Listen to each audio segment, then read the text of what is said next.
What a day for surprise. We found a lonely Toby waiting lonesomely at Tidmouth Station. He was near some empty coaches which seemed to have been evacuated. He seemed scared and was mumbling to himself repeatedly. We tried to approach him, but kept reversing. Maybe this whole thing has taken a toll on him. I wouldn't be surprised. We examined the coaches, which were the red and cream fast passenger service ones that James was pulling earlier. Did he leave half his train behind? I don't recall seeing a break coach on his train, so it must have been the case. It also explains why there was so much luggage loose on the platform. We've decided to raid the station to see if any food was being stored in the offices. We found a few pastries inside of the station, but they were pretty stale. Either way, they tasted pretty good.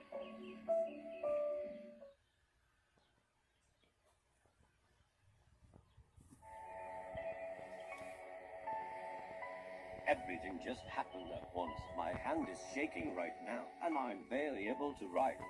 We wanted to ask Toby what happened to him when the blast happened. He seemed petrified, but also on the verge of tears.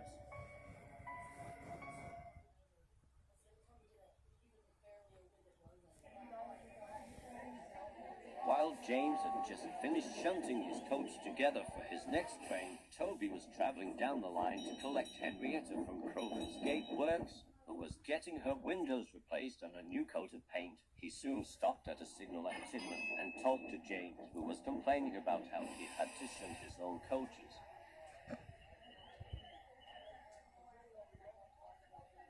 Then the sirens blared loud and long, and the sight of the explosion lit up the sky and caused their ears to ring.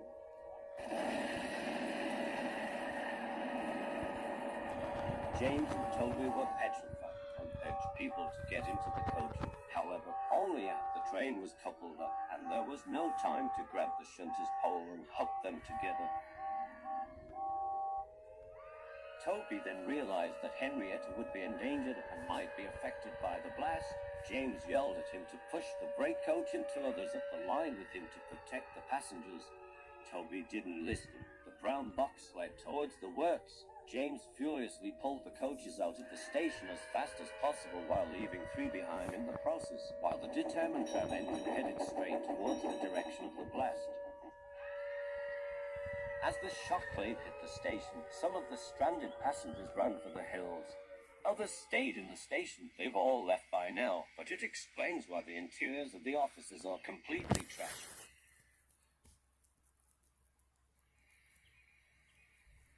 Toby proceeded to cry, saying how he was sorry and how he just wanted Henrietta to be safe. Honestly, I was just glad he was safe.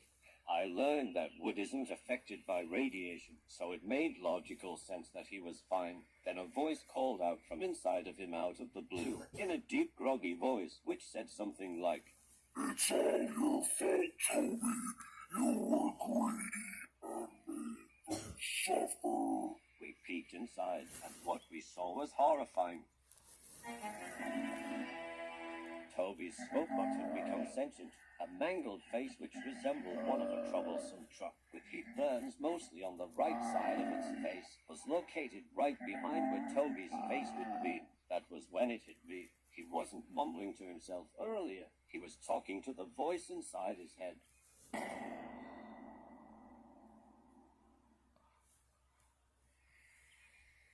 After waiting around for a bit longer, we decided to head on back down the line. We did not want to risk Toby or Fireface getting injured, so Edward and I conceived the plan for us to pull him down the line. As we traveled on, Toby was breaking down more and more. Edward, being the wise sage he was, used his kind words to calm Toby down and reminded him that they would find Henrietta.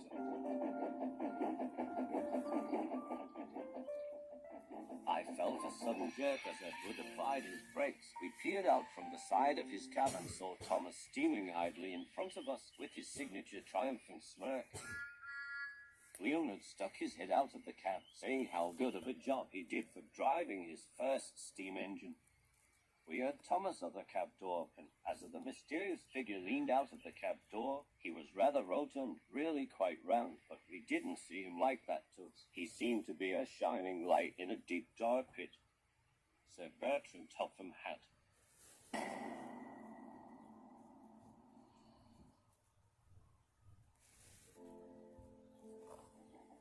We decided to go back to Tidmouth Sheds, since we needed a place to rest for the night, as well as a place where Topham can tell us what the heck is going on. We still remained the goal of protecting Toby and Fireplace, so Thomas was coupled up to the back of Toby.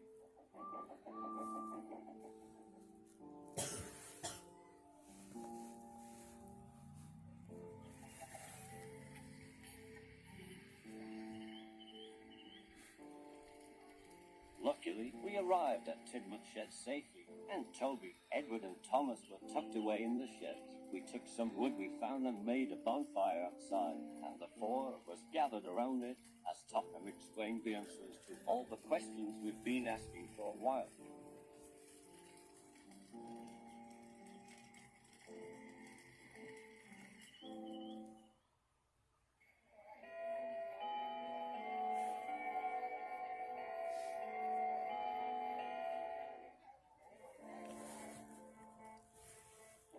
He was at Tidmouth Station when the power plant exploded and was waiting patiently in his office for James's train to arrive.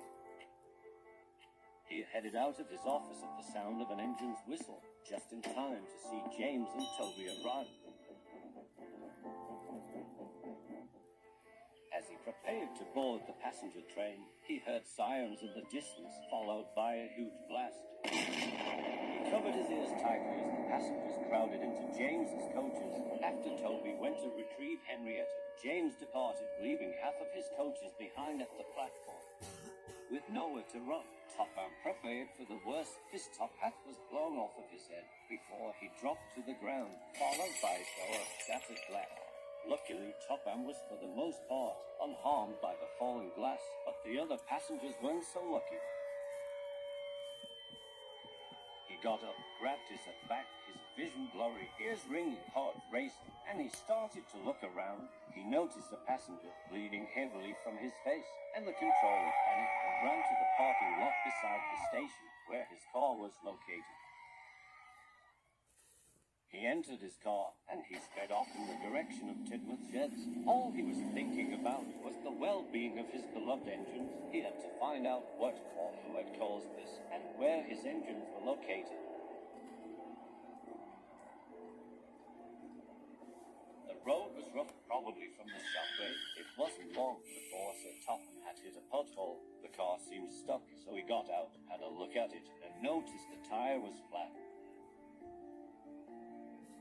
He was frustrated and worried at the same time. He wished that he hadn't left his spare tire at home. At this moment, he had no choice but to walk to a nearby workman's hut. It was constructed not so long ago.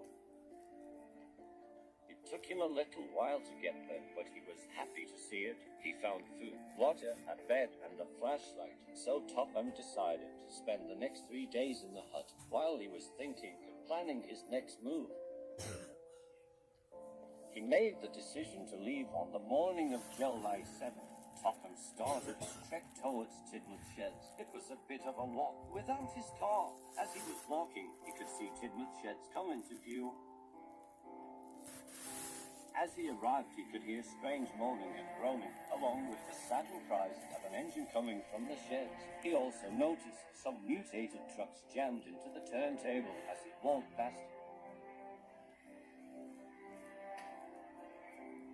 He was shocked to see what had happened to Thomas. Topham took a moment and comforted the poor tank engine and told him he could help him. He spent the night in Thomas's cab as Topham cuddled up in Thomas. They talked for hours about their experiences during the fallout until they fell asleep. The morning was quick to arrive as Topham woke up really early as the sun started to rise. He got to work removing the mutated trucks from the turntable. Afterwards, he came back to Thomas. Topham then released Thomas's brakes and rolled him over to the water tower. After he heard the sound of an engine coming, he hid in the shed until the coast was clear. The engine he heard approach was Edward, and he only found this out after Leonard spotted him near the sheds.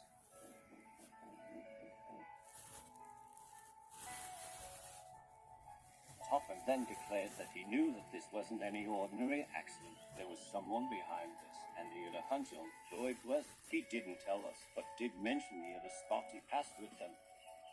Whoever it could have been, they really wanted to ruin everything that he loved on this island. As we had our small bonfire, I could hear Thomas and Edward discussing who it could have been. Thomas said it could be Diesel, but Edward told him that Diesel was sent back to the mainland years ago. It was nice seeing someone Edward could talk to again. We've decided to get some sleep early, since we were going to try to meet back up with Henry and the others the next day. Despite everyone's chatty mood, Toby was silent, looking extremely tense.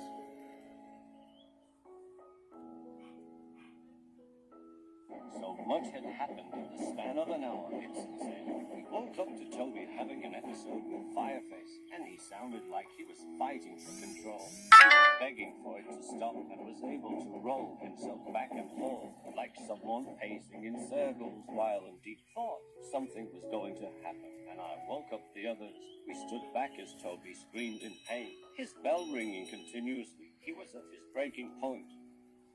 The voice inside of him were telling him to end it, that he was just a pile of wood ready to rot. Leonard lit Thomas's fire, and Thomas slowly puffed towards him.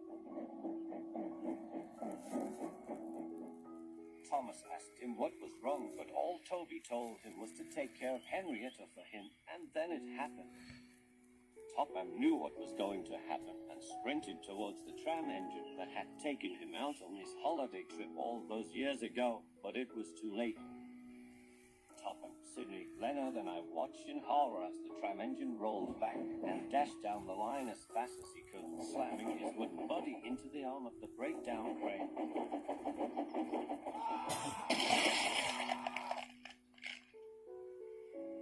It struck straight into the middle of his face, and the sound of splintering wood and flesh was heard. As the tram engine fell apart, the arm struck Fireface too, and the hook snagged his face and killed it on impact. It was one of the most gruesome scenes I've ever witnessed. Topham fell to his knees and broke down crying in front of the collapsed shell of his beloved number 7.